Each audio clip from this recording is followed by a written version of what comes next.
It's not only for buying books, but updating technology, keeping the buildings going, and coming up with new programming. A very powerful storm cell tore through northeastern Jefferson County, snapping and twisting trees in its path. As you can see, this one here landing on top of this home in Washington Township. At the center of the argument is this 1.8-mile stretch of rail trail that runs adjacent to an active rail line. The railroad company says being this close is just not safe. And you made your New Year's resolution. Now it's time to put it to the test and keep it. And tonight, a local doctor says that he can help by showing you how to stick to your goal. This creek in Jefferson County, now polluted from acid mine runoff, one day be a source of drinking water. Officials in the county say absolutely. Right. Lots of friends in Florida for that Penn State game, so I'm sure they will be thrilled. I bet you wish you were there in Florida. Yeah, it would have been nice, all that warm weather, so what can I say? Tim Tender is back in with a quick check of your severe weather team forecast next. Where several Jefferson County offices are badly in need of repair with no easy way to pay for it. Now, down to my right, this is probably the most shocking image of the day. A children's swimming pool, the plastic yellow swimming pool, sitting in the root base of a pine tree. I have to thank you, Mr. David Roush and Channel 6 News for alerting the city, because had you not called and notified us that in fact our HJ Medical Center was a methadone clinic and that they were opening at 994 Beaver Drive, the city would never have had any idea.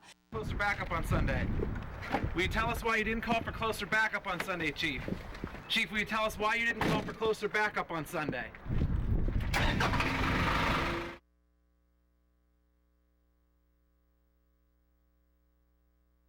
It happened right here on Woodland Lane in the Sylvan Heights neighborhood of Sandy Township. Fire officials say the explosion sent debris flying up to a half-mile away. Fire crews were called out at 8:45 Saturday morning for a reported house explosion. This is what they found when they arrived. The house was completely gone, and all that was left was the burning rubble. Neighbors shaken from their beds were terrified at what they found when they went outside. All I know is I opened the front door, there was a loud explosion and debris was going all over the place and everything was on fire. Even the firefighters couldn't believe their eyes. So I've fought fire for 35 years and I've never seen anything like it. I've seen where there's been an explosion inside a room or something, you know, and the roofing devastated, but never a whole house. Both people who lived in the house died in the blast. His two old people, him in a wheelchair, her an elderly lady, she took care of him. He was handicapped and their whole house is gone.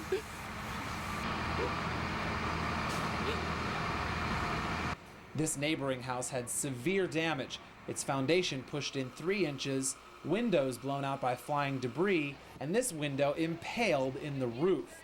Others in the neighborhood were damaged also, and many people reported having items shaken right off their walls. My daughter don't want to stay in the house now because she don't feel it's safe. I mean, look at it, it's unbelievable. Investigators even used a helicopter to get aerial photographs of the debris field. Crews from Sandy Township, Du Bois, Penfield, and Brady Township were at the scene. The Pennsylvania State Police Fire Marshal was also called in.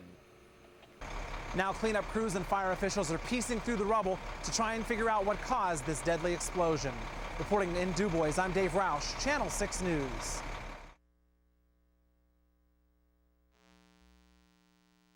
He would try to run, but he would always fall down. But every time he got up with a smile on his face. So he really didn't even know he was handicapped. It just wasn't part of what he thought he was. You know, he just did what he could do, and the rest of it didn't bother him. The Bish family brought Stanley to their home here in Du Bois. He underwent 2 surgeries in which doctors cut tendons and muscles to allow his twisted legs to stretch and grow straight. It was all at no cost thanks to the Du Bois Regional Medical Center and local surgeon William Charance. It's been 8 long months of stretching and physical therapy, and last weekend, little man went to his final session before packing to go home. He comes from a poor area of Jamaica, a town called Green Pond. People here have no running water, limited electricity, and live in homes the size of a large shed. Despite the hardships, they're happy and thank God for all they do have. They couldn't wait to see little man and his new legs. Little man! Oh my God, I was so amazing. I would just run to him and I just hug him and start to cry when I see him walking again. They surprised me. Stanley realized his newfound freedom as he walked around town and into a place he never could before, his elementary school. Oh, good. Good to see you, Stanley. His disability had prevented him from even attending school, but now that has all changed thanks to the surgery. In spite of all the circumstances.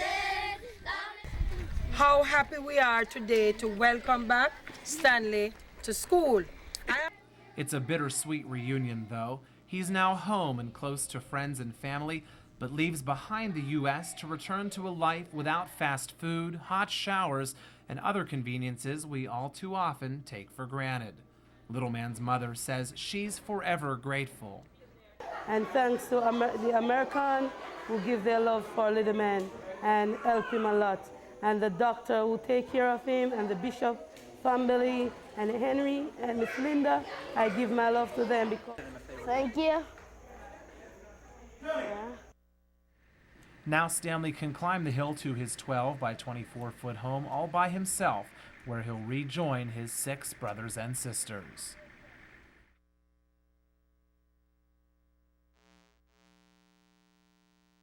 If you get your natural gas from Dominion Peoples, listen up. Today marks the first day for a gas rate decrease. The company says effective today, customers will see a 16% decrease in their gas bills. That means the average customer will save about $24 more each month. The company credits decreasing market prices for the break. Another drop could come next April if prices continue to stay down. And now on to our other top story tonight. A cold blast of wind and some snow is moving through our area and taking down a lot of trees and power lines. Take a look at some of these pictures. Emergency crews across the area are responding to reports of trees and wires on roadways and ripped from houses like these ones, which backed up traffic along Somerset Pike. We've also heard reports of brief whiteout conditions in Cambria and Clearfield counties.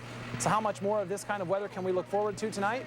For the answer to that, we turn to Tim Tender in the Channel 6 Severe Weather Center. Tim? Hey, David. Time now for tonight's blood call. It's your opportunity to roll up your sleeves and give the gift of life. Did you know that just 1 unit of blood can help 3 separate people in need? It's true, so why not go to the Altoona Donor Center tomorrow from noon to 6? It's easy to find at 317 East Pleasant Valley Boulevard in Altoona. If you're in the Windber area on Wednesday, at the Scalp Level and Paint Township volunteer fire companies are having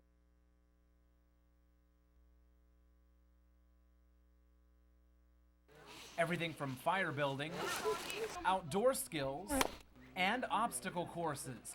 It's all part of the Klondike Derby at Polar Bear Weekend. It really is a challenge, but it's fun and it's worth it in the end. Scouts take only a sled full of supplies to conquer the challenges they face at each of 12 stations named after Alaskan towns. After completing each challenge, it's on to the next, and it makes for a grueling 8-hour day in which Scouts build leadership, teamwork, and prove who has what it takes to make it in the woods. There's usually a lot of funny things that happen. Usually someone always falls in cold water and they have to come back and get their clothes changed and everything, but that's usually the funniest part. So, which task is the hardest? So far it's the obstacle course, because you have to really work as a team and get across all the obstacles and not let the sled touch the ground, so that's probably the most challenging so far. I think the one in the field with the compass was the hardest because we forgot our compass. Snow usually blankets the landscape, but this year there was none. Trying to pull a sled in gravel, mud, and everything, you're not getting very far. Some of them accommodated by putting wheels on, and I don't know if there's some of them going up and down the road. It's a little bit easier. Since there's no snow, it's all in the gravel, and it doesn't roll very well. So it takes a lot of strength and teamwork to push the sled around. The patrols who complete the challenges and earn the most points take home prizes to their home troops. Yeah, I've won 4 times in a row, and I'm gonna make it 5. From Camp Mountain Run in Clearfield County, I'm Dave Roush, Channel 6 News.